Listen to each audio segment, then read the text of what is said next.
Hello guys, कैसे हैं आप सब। आई होप कि आप सब बिल्कुल ठीक होंगे एंड सेफ होंगे। तो चलिए हम अपनी स्टोरी को स्टार्ट करते हैं। विंग और वांगजी पर कुछ लोगों ने अटैक कर दिया था।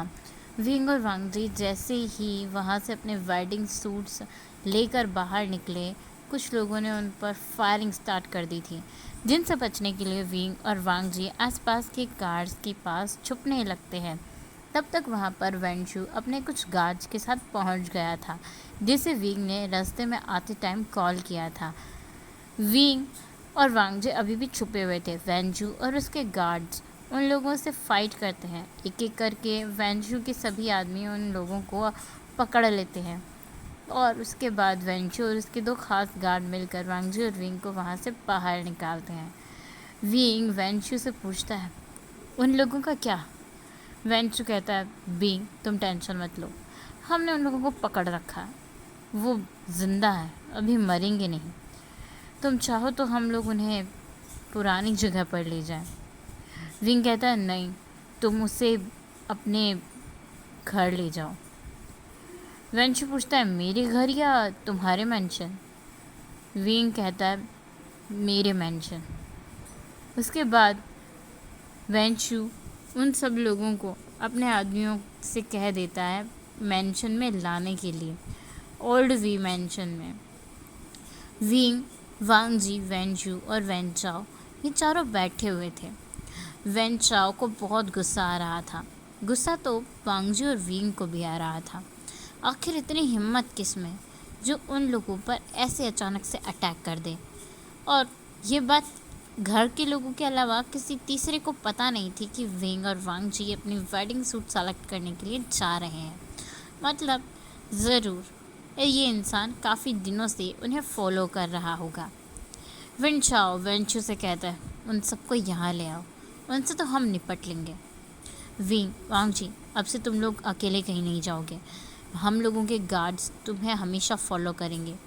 अगर तुम लोग कंफर्टेबल नहीं हो तो वो लोग तुम्हें नॉर्मल कपड़ों में और कार के बजाय बाइक से फॉलो कर लिया करेंगे, पर तुम लोगों के साथ गार्ड्स मेरे हमेशा रहेंगे। विंग और वांगजी कहते हैं, थैंक यू एंड चाओ, बट मुझे लगता है कि इंसानों ज़रूर किसी ने हम पर अटैक करने के लिए भेजा है। वेंचाओ कहता है, डोंट वरी, उसका तो पता अभी लग जाएगा। वेंचाओ उनमें से एक बंदे को उठाता है और धोने लगता है।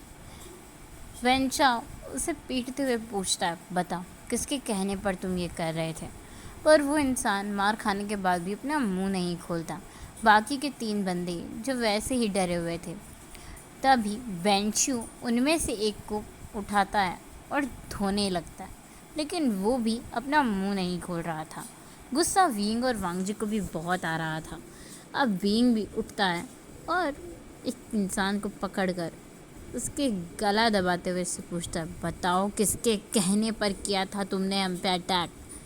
लेकिन वो इंसान मजाल कि एक भी शब्द बोल जाए।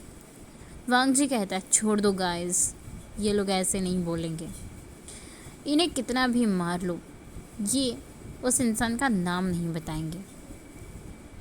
तो उसकी बात सुनकर सब लोग उन्हें छोड़ देते हैं और वो तीन लड़के जो बुरी तरह से पिट चुके थे वो फर्श पर गिर जाते हैं। उनमें से एक लड़का अभी तक सही सलामत था, लेकिन वो डर के मारे कांप रहा था।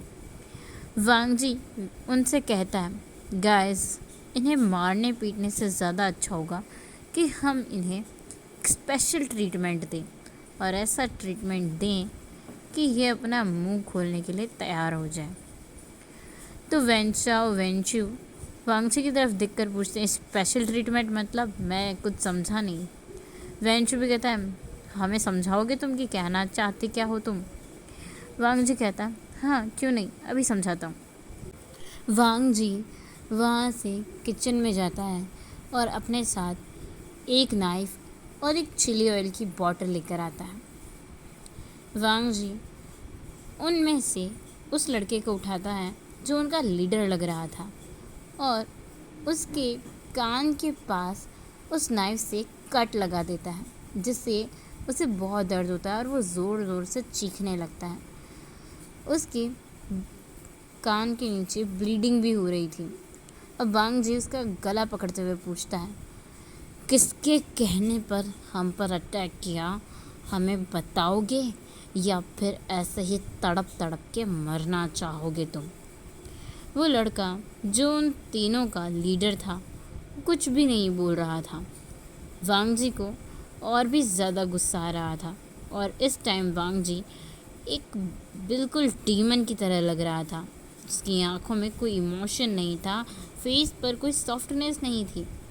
वांग जी उसी नाइफ को इस बार उस इंसान के शोल्डर में अंदर घुसा देता है और उस इंसान की बहुत ज़ोर ज़ोर से चीखें निकलने लगती है। जब वो वांग जी के सवाल का जवाब नहीं देता तो वांग जी उस नाइफ को ट्विस्ट करने लगता है, जिससे उसे और भी दर्द होता है और वो लड़का वांग जी से कहता है, मुझे छोड़ दो, मुझे जाने दो, अच्छा नहीं होगा तुम्हारे लिए। वांग जी कहता है, अच्छा तो तुम्हारे लिए नहीं है, मुझे ज़्यादा अपने गुस्से को कंट्रोल करना नहीं आता। सीधे सीधे बताओ, किसने कहा तुम्हें हम पर नज़र रखने के लिए, वरना मैं इससे भी बुरा कर सकता हूँ। वो इंसान सोचने लग गया था। तभी वांग जी चिले ऑयल की बोतल उठाता है और उस नाइफ को बाहर निकाल कर उस इंसान के शोल्डर पर चिली ऑयल डालने लगता है, जिससे उसे बहुत ज़्यादा जलन होती है। वांग जी के ऐसा करने से उसके बाद तो वो इंसान बेहोश ही हो जाता है और वो बचे हुए 3 बंदे जो उन्हें देखकर बहुत बुरी तरह से वाइब्रेट कर रहे थे, उनमें से एक तोते की तरह बोलना शुरू करता है।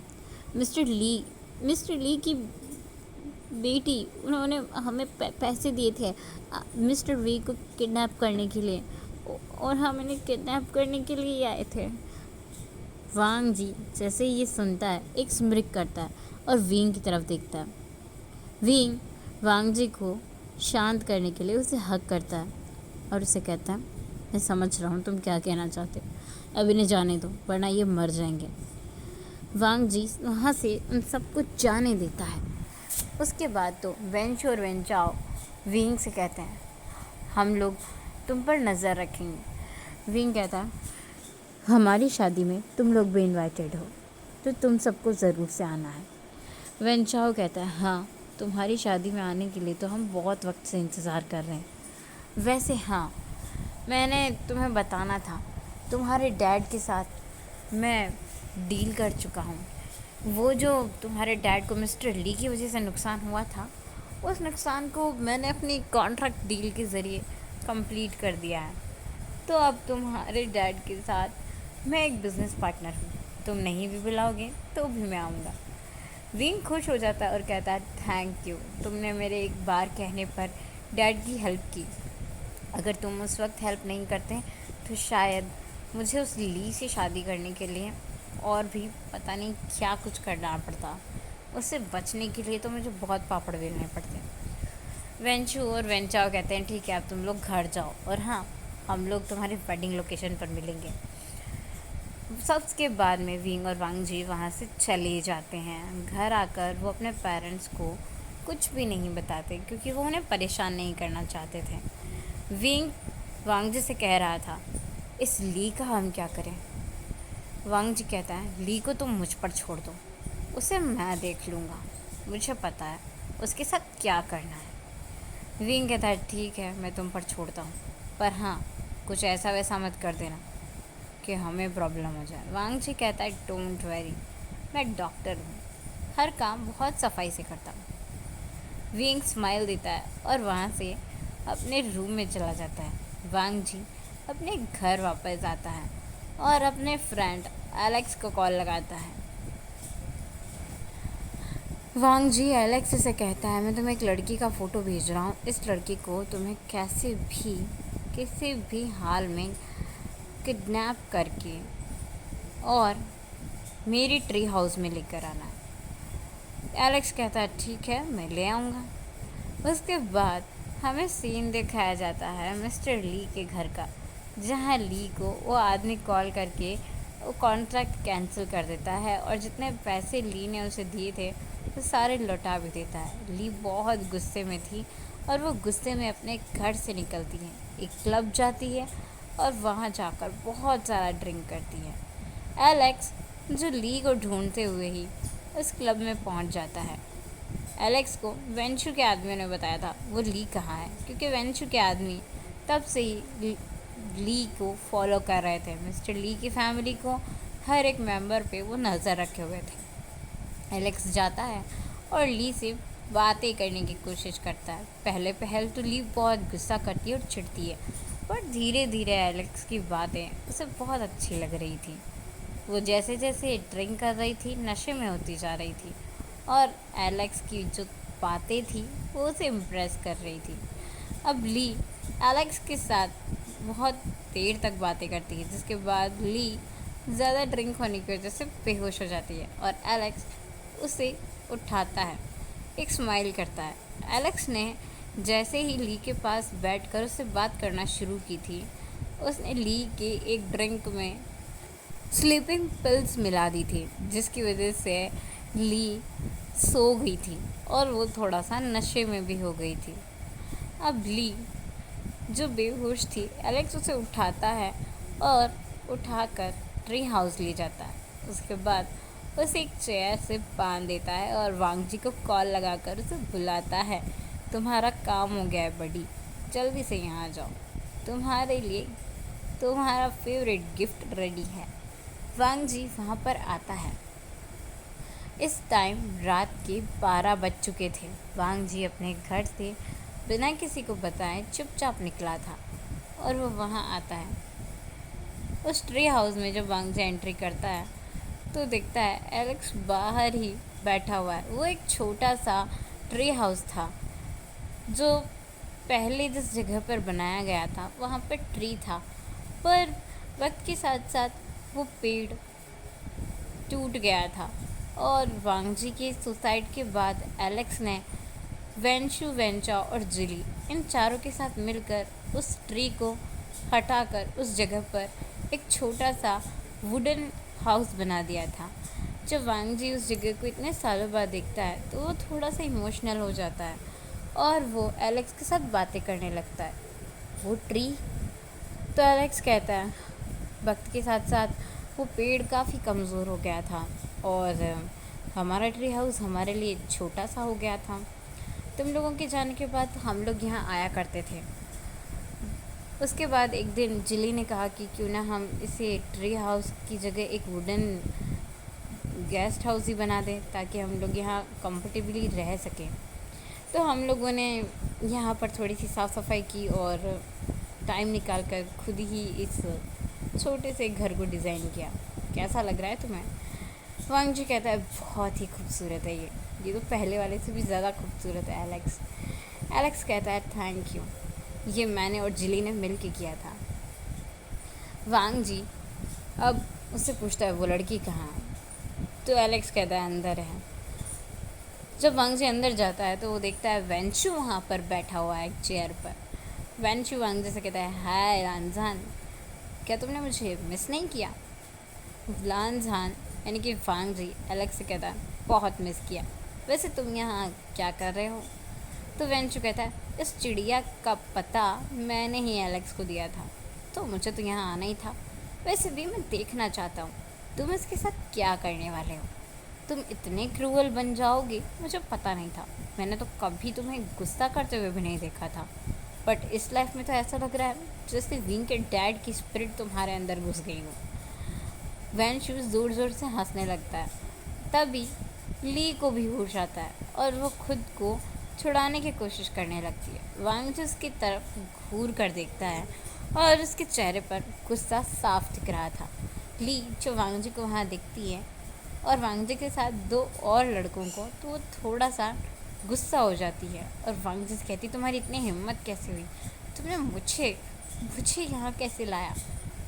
तभी एलेक्स कहता है तुम इतने बेवकूफ़ हो, मुझे नहीं पता था। तुम्हारे सामने ही मैंने तुम्हारी ड्रिंक में स्लीपिंग पिल्स मिलाई और तुम्हें पता भी नहीं चला। एलेक्स हंसने लगता है। तभी वांग जी कहता है तुम्हें तो मैं यहाँ इसलिए लाया हूँ ताकि मैं तुम्हें मार सकूँ और तुम्हें मारने के बाद बहुत आराम से बैठकर तुम्हारे छोटे छोटे पीसेस करूँ और अपने डॉग्स को खिला दूँ। वेंशु जिसके साथ उसके 2 डॉग्स थे, जर्मन शेफर्ड्स। जब ली उनकी तरफ देखती है तो वो थोड़ा डर जाती है, क्योंकि वो बहुत ज़्यादा बड़े थे साइज़ में और उन्हें देखकर ही किसी को भी डर लग जाए। वांग जी वहाँ पर अपना एक बैग रखता है जो वो अपने साथ लाया था और उस बैग को ओपन करता है। उस बैग में काफ़ी अलग अलग तरह के नाइफ्स और वेपन्स रखे हुए थे, जिन्हें देखकर वैंशु तो सीटी बजाने लगता है और एलेक्स जिसे थोड़ी टेंशन हो जाती है और ली जो डर के मारे पसीना पसीना हो जाती है। वांग जी उनमें से एक नाइफ़ निकालता है जो बहुत ज़्यादा शार्प था और कहता है, ये नाइफ़ मुझे बहुत पसंद आया था, मैंने इसे ख़रीदा ही इसीलिए था। अभी तक तो मैंने यूज़ नहीं किया, बट मैं आज सोच रहा हूँ इसे यूज़ करने का। वांग जी उस नाइफ़ को ली के फेस पर रखता है और उसे थोड़ा सा प्रेस करता है, जिससे ली को दर्द होता है। ली कहती, क्या क्या चाहते हो तुम मुझसे? मुझे जाने दो यहाँ से, ये बिल्कुल भी अच्छा नहीं होगा। तो वांग जी कहता है, अच्छा तो तुम्हारे लिए नहीं होगा, तुमने उस पर नज़र डाली जो मेरा है। अगर तुम ज़िंदा रहना चाहती हो तो ये कंट्री छोड़कर चली जाओ। वांग जी उस नाइफ़ को ली के चिन के नीचे लाता है और ली के चिन पर प्रेस करने लगता है, जिससे थोड़ी सी उसे ब्लीडिंग और पेन होने लगता है। ली तो बहुत बुरी तरह से चीखने चिल्लाने लगती है और वो वांग जी से बहुत ज़्यादा ही डर गई थी। वांग जी कहता है, तुम्हें याद है ना मैंने क्या कहा? अगर ज़िंदा रहना चाहती हो तो ये कंट्री छोड़कर चले जाना, मेरे और विंग की शादी से पहले। और दोबारा अगर तुमने हमारी लाइफ में कोई मैस क्रिएट करने की कोशिश की तो छोड़ूंगा नहीं। हे गाइस, आज के लिए बस इतना ही। हम मिलेंगे नेक्स्ट पार्ट में। तब तक के लिए आपको वीडियो कैसा लगा प्लीज़ कमेंट करके ज़रूर बताना। Thank you for watching. Bye bye.